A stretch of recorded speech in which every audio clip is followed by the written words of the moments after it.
Badam meyğizining ozuqluq miqdori yuqori. Uning tarkibida 55% dan 64% kichik yog', 25% dan 35% kichik oqsil, 10% dan 11% kichik qanot bo'ladi.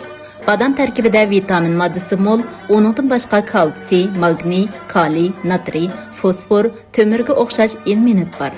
Badam meyğizidan chiqarilgan yog' a'lo sifatli bo'lib, sifati oson o'zgarmaydi. Xushpuroqlik ham o'ng'ay hazm bo'ladi.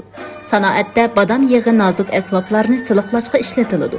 Badam kunjurdan a'lo sifatli yem-xashak ishlab chiqaradi. Badam g'olidan qaynab chiqqan seg'iz moddasini pishiqlab ishlash orqali arab yelimi yasashga, paxta to'qimachilik sanoatida bo'yoq materiali qilishga bo'ladi.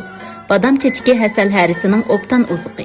Uningdan a'lo sifatli hasal elishga bo'ladi. Chet ellarda badam meyğizi ozuq-tulik sanoatining muhim xam ashyosi bo'lib, uningdan ozuqlik qiymati yuqori bo'lgan badam konservasi, badam parashuki, badam suti, badam kampiti, badam harqi qatorliq mahsulotlar ishlab chiqariladi ekan. Badam meyğizidan yasalgan dorilar nervi ojizligi, oshqozon kasali, oshqozon 12 barmoq yarasi, ballarda uchraydigan palach kasali, yurak qon tomirlar qetishish, diabet kasali, o'pka, jigar yallig'i qatorliq kasalliklarga hamda har xil teri kasalliklariga davo bo'ladi.